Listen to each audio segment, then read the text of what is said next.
Before we begin, let's take a moment to breathe deeply, center our hearts, and focus on God's Word as we prepare to come into His presence. Let's allow our minds to quiet down and focus on the goodness of God, acknowledging His love and grace toward us. As we begin this prayer, may we open ourselves to receive His wisdom, peace, and comfort. Today, we bring before the Lord the sacred covenant of marriage.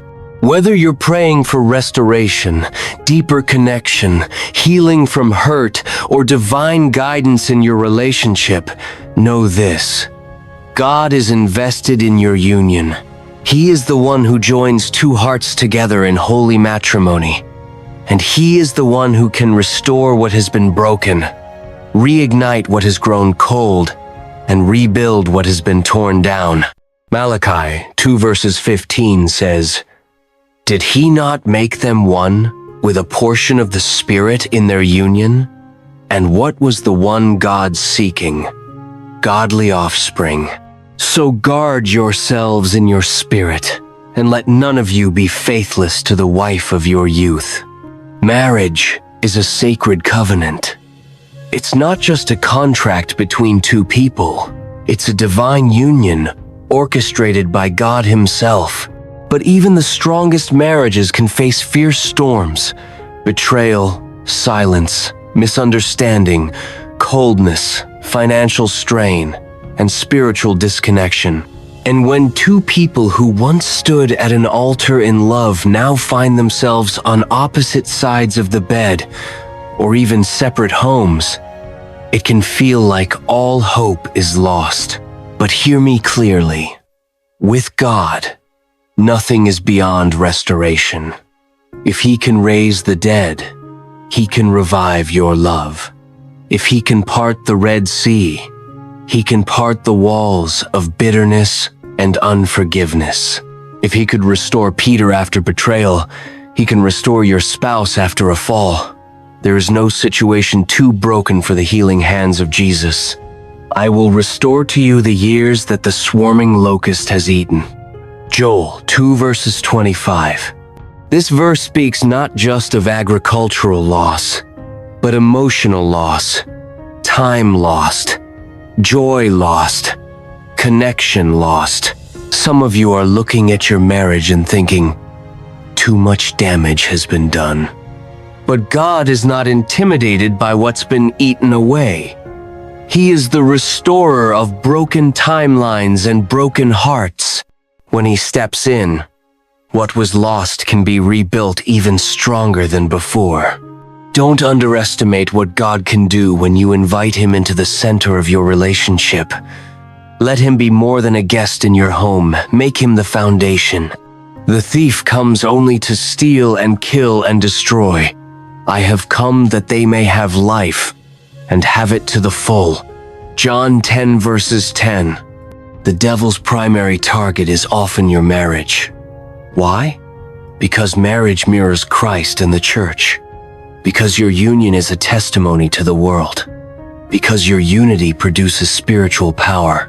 And so, Satan will attack it with distraction, temptation, offense, and isolation. But take heart. You don't have to fight alone. The Lord says in Exodus 14 verses 14, "The Lord will fight for you. You need only to be still." Stand still on your knees. Fight for your spouse in prayer. Rebuke the devourer over your home. Declare, "As for me and my house, we will serve the Lord." Be kind and compassionate to one another, forgiving each other, just as in Christ, God forgave you. Ephesians 4 verses 32. The glue that holds a fractured marriage together isn't just love, it's forgiveness. Not a weak, half-hearted, "I'll forgive but never forget" posture, but the kind of forgiveness that comes from encountering the mercy of God yourself. Forgiveness doesn't mean forgetting the offense. but it does mean refusing to let it control your future. When you release the offense, you open the door for God to heal. Don't wait for your spouse to change. Start with your own heart. Restoration often begins with the one who is willing to kneel first. Proverbs 18 verses 21 says, "Death and life are in the power of the tongue." What are you speaking over your spouse? What are you declaring over your marriage? Are your words filled with bitterness and criticism? Or do they speak faith, vision, and hope? Sometimes, God restores not by changing the other person first, but by changing our confession. Declare healing, restoration, peace, and love, even when things don't look like it. Faith speaks before it sees. A person standing alone can be attacked and defeated, but two can stand back to back and conquer. Three are even better, for a triple-braided cord is not easily broken. Ecclesiastes 4 verses 12. The third cord is Christ. Without him, two strands can easily be pulled apart. But with Jesus woven into your relationship, you are not easily broken. He brings wisdom in conflict. He brings peace in tension. He brings love when love has grown cold. Rebuild your marriage with prayer at the center. Let worship fill your home again. Open the Word together. Confess faults. Be quick to say, "I'm sorry." Let Christ be more than a weekend figure. Make him the center of your daily life. Love never gives up, never loses faith, is always hopeful, and endures through every circumstance. 1 Corinthians 13 verses 7. True love endures. It perseveres. It presses on even when it doesn't feel like it. Love is not always the butterflies or romance, it's the grit to say, "I choose you even now." God's love for us is unconditional. Let that love fill you and overflow into how you love your spouse. Restoration happens when we stop measuring love by what we get and start giving love the way Christ did, selflessly, sacrificially. Let us not grow weary in doing good, for at the proper time we will reap a harvest if we do not give up. Galatians 6 verses 9. Some marriages are restored suddenly, others gradually, but all require perseverance.